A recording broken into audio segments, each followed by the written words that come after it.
My girlfriend said, "From now on, I'll decide when we meet. Stop pressuring me." I didn't argue. I just nodded. 2 weeks later, she was standing at my door, crying, holding something I never thought I'd see in her hands. I'm 31, and I'd been dating Sarah for about a year and a half when things started getting weird. We met through a dating app, had that instant connection people talk about, and within a few months, we were basically inseparable. Or at least, we used to be. The first year was great. We'd see each other 3 to 4 times a week. Weekends were always together. We'd cook dinner at my place, binge shows at hers, take random road trips when we both had time off. Normal relationship stuff. I wasn't clingy, wasn't demanding. I just enjoyed being with her. But around the 14-month mark, something shifted. She started canceling plans. "Work's crazy right now. I need some me time. Can we reschedule?" At first, I got it. Everyone needs space. I backed off, gave her room to breathe. Then the cancellations became more frequent. Once a week became twice a week. Our usual Wednesday dinners stopped happening. Weekend trips got postponed indefinitely. I'd suggest getting together and she'd say, "Maybe," and then never follow up. About 2 months ago, I finally brought it up. We were texting back and forth because that's mostly how we communicated now, through texts. And I said something like, "Hey, I feel like we haven't really spent quality time together in a while. Want to plan something for this weekend?" Her response came 20 minutes later. "I've been meaning to talk to you about this.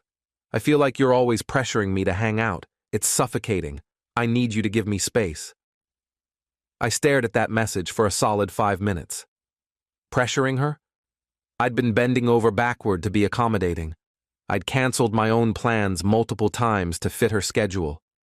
I'd driven across town at midnight because she said she wanted to see me, only to have her fall asleep before I got there.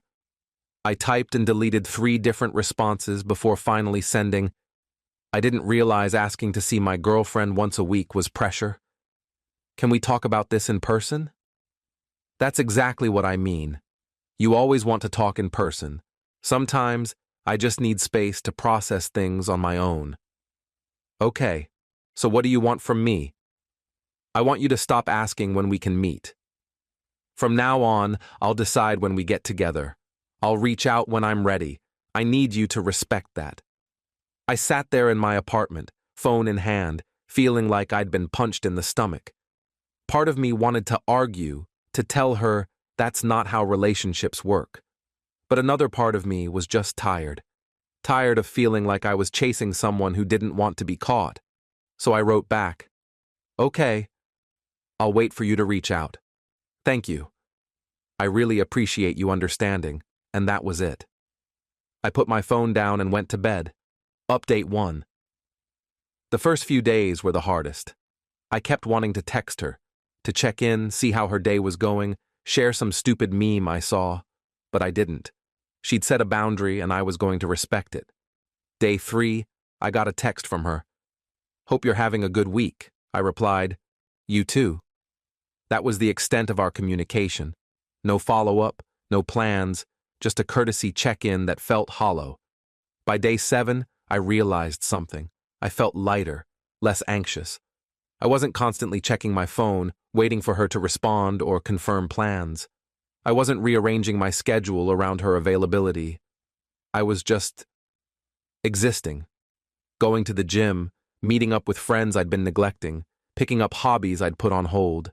Day 10, she texted, "Miss you." I didn't respond right away. I waited about an hour, then wrote, "Miss you too. Want to do something this weekend?" And there it was, the test. She was reaching out, which is what she said she wanted. But something felt off, like this was a trial balloon, seeing if I'd come running back. I actually have plans this weekend. Maybe next week? 3 dots appeared, disappeared, appeared again. Finally. Oh, okay. I didn't elaborate. Didn't explain what my plans were, which was just hanging out with my buddy Mike, nothing special. I just left it at that. Day 14, 2 full weeks since our last conversation about her needing space. My phone rang at 10:47 p.m. on a Thursday night. Sarah's name flashed across the screen. I almost didn't answer, but curiosity got the better of me. Hello? Hey. Her voice was shaky. Are you home? Yeah. Why? Can I come over? I need to talk to you. Now? Please. It's important. I hesitated. Every instinct told me to say no, to hold my ground, to make her wait like she'd made me wait. But there was something in her voice, something desperate. Okay, come over. She showed up 23 minutes later. I know because I counted. I watched the clock on my microwave tick forward while I waited, wondering what could be so urgent that she needed to see me right now after 2 weeks of silence. When I opened the door, she was crying. Mascara running down her face, eyes red and puffy, and in her hands, she was holding a pregnancy test. My stomach dropped. I'm pregnant, she said, voice breaking. I took 3 tests. They're all positive. I stood there, frozen, trying to process what she was saying. We'd always been careful. Always. She was on birth control. We used protection most of the time. How could this happen? When did you find out? I asked, stepping aside to let her in. This morning. I've been feeling weird for like a week. Nauseous, tired, emotional. I thought it was just stress from work, but then I realized I was late. So I bought tests on my lunch break and... Yeah. She collapsed onto my couch, still clutching the test like it was a lifeline, or a death sentence. I couldn't tell which. I sat down next to her, careful to leave space between us. Okay, so, what do you want to do? She looked at me, eyes wide and terrified. I don't know. I wasn't ready for this. We weren't ready for this. No, I agreed. We weren't. Silence settled over us, heavy and suffocating. Then she said something that made my blood run cold. I don't know if it's yours. Update 2. I felt like the air had been sucked out of the room. What? I don't know if it's yours, she repeated, quieter this time, like saying it softer would make it hurt less. What do you mean you don't know? My voice was steady, but inside I was crumbling. Have you been with someone else? She wouldn't look at me, just stared at the pregnancy test in her hands, tears dripping onto the plastic. Sarah, answer me. Yes, she whispered. I've been seeing someone else. There it was. The truth I think I'd known, somewhere deep down, for the last 2 months. All those canceled plans, all that space she needed, all those times she was too busy or too tired or too stressed. How long? About 6 weeks. 6 weeks. A month and a half. Right around the time she started pulling away from me. Who is it? Does it matter? Yeah, it matters. She finally looked up at me, and I saw something in her expression I'd never seen before. Guilt, yes, but also defiance. Like part of her thought she was justified. His name is Alex. I met him at a work event. We started talking and it just happened. It just happened, I repeated flatly. You accidentally fell into a relationship with another guy while you were still with me. I didn't mean for it to happen. I was confused. I felt like you were always asking too much from me, always needing attention, and Alex was just easy. He didn't pressure me. He just let me be. So it's my fault you cheated. That's not what I'm saying. Then what are you saying, Sarah? She stood up, pacing my living room like a caged animal. I'm saying I made a mistake. I'm saying I'm pregnant, and I don't know who the father is, and I'm terrified. I leaned back on the couch, running my hands through my hair.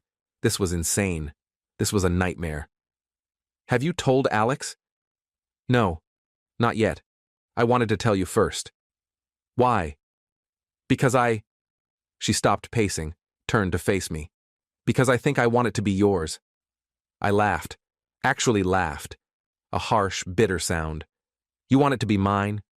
Why? Because Alex won't stick around? Because I'm the safe option? Because I love you, she said, and her voice cracked. I know I messed up. I know I hurt you. But I do love you. And if this baby is yours, maybe we could… No. What? No, I said again, standing up. I'm not doing this. I'm not going to be your backup plan. I'm not going to raise a kid with someone who cheated on me and then only came back because she got pregnant. But what if it's yours? Don't you want to know? Of course I want to know. But wanting to know doesn't mean I'm going to play happy family with you. She started crying harder, sinking back down onto the couch.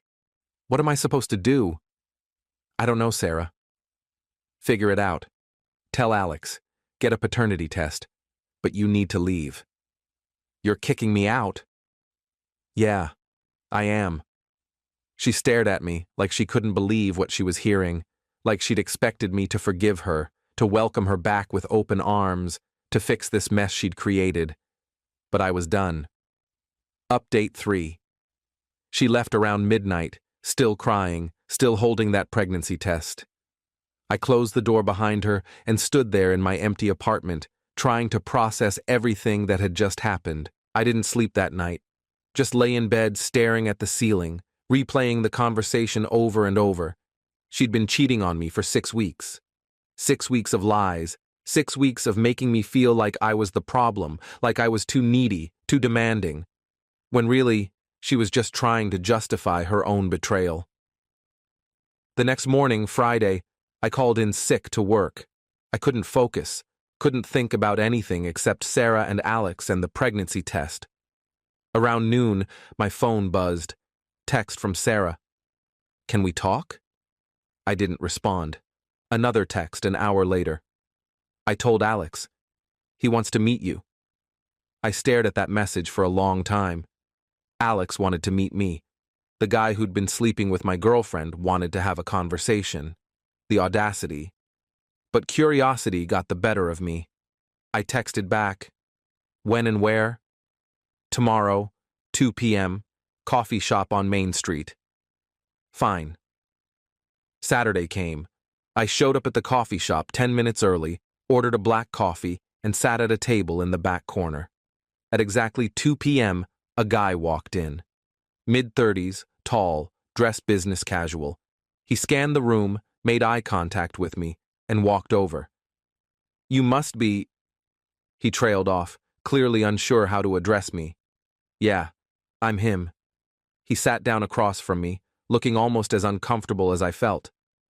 I'm Alex. I know. Awkward silence. He fidgeted with his coffee cup. I just waited. Look, he finally said, I didn't know about you when Sarah and I started, whatever this is. She told me she was single. She lied. Yeah, I figured that out yesterday when she showed up at my place crying about being pregnant. Did she tell you it might not be yours? He nodded. She did. And I told her, I'm not ready to be a father. I'm not ready for any of this. We've been seeing each other for less than 2 months. This wasn't supposed to get serious. I almost felt bad for him. Almost. So what do you want from me? I want to know what you're going to do, if the baby's yours. I don't know yet. I'm waiting for her to get a paternity test. And if it's yours, then I'll deal with it. But I'm not getting back together with her, if that's what you're asking. He looked relieved. Good. Because I'm not either. We sat there for another few minutes, 2 guys who'd been played by the same woman, trying to figure out how to navigate the mess she'd left behind. She really did a number on both of us, Alex said finally. Yeah, I agreed. She did. Final update. It's been 6 weeks since that night Sarah showed up at my door. 6 weeks of waiting, wondering, and trying to move on with my life. She got the paternity test done 3 weeks ago, one of those early prenatal DNA tests that can determine paternity before the baby's born. She texted me the results last Monday. The baby isn't mine. I read that text sitting in my car after work, and I felt this overwhelming wave of relief wash over me. Relief mixed with sadness, because part of me had wondered what it would have been like, but mostly relief. I texted back, "Okay. Thanks for letting me know." She replied, "Can we talk?" "No. There's nothing left to say. I hope everything works out for you." I blocked her number after that. Blocked her on social media too. Complete clean break. Through a mutual friend, someone who's stayed neutral through all this, I heard that Sarah and Alex tried to make it work for about 2 weeks after she got the results. But it fell apart fast. He wasn't ready to be a father, wasn't ready for the commitment, and apparently resented her for lying about being single in the first place. Last I heard, she moved back in with her parents. She's planning to keep the baby and raise it on her own. I feel bad for the kid, honestly, but it's not my problem anymore. As for me, I'm doing okay. Better than okay, actually. I've been focusing on myself. Going to the gym regularly, reconnecting with old friends, even started seeing a therapist to process everything that happened. She helped me realize that Sarah's behavior wasn't about me. It was never about me being too needy or too demanding. It was about her issues, her inability to be honest, her need for validation from multiple sources. I also realized that when someone asks for space in a relationship, sometimes what they're really asking for is freedom to explore other options while keeping you as a backup. And I'm never going to be someone's backup again. I haven't started dating yet. I'm not ready. But I'm getting there. Taking it slow. Learning to trust again. Learning to recognize red flags early. Someone asked me recently if I regret how I handled things, if I should have fought harder to keep Sarah or been more understanding about her needing space. My answer is no. I gave her exactly what she asked for, space and autonomy, and in return, she showed me exactly who she was. Sometimes the best thing you can do for yourself is believe people when they show you their true colors. Sarah taught me a lot. She taught me that love isn't enough if there's no honesty. She taught me that boundaries matter. She taught me that I deserve someone who actually wants to be with me, not someone who treats me like an obligation. And maybe most importantly, she taught me that sometimes the worst thing that can happen to you ends up being the best thing in disguise. Because if she hadn't asked for that space, if I hadn't backed off, I might have spent years with someone who was never really all in. Now I'm free, and that's worth everything. Edit.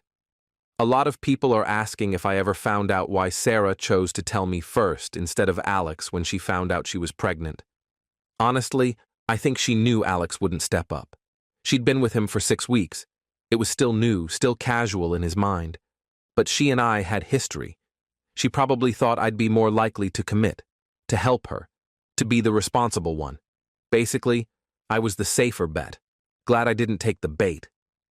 Edit 2. For those wondering if I feel guilty about not being there for her during the pregnancy, no, I don't. The baby isn't mine. She cheated on me. She lied to me for weeks. She made her choices and now she's dealing with the consequences. That's not cruelty. That's just reality.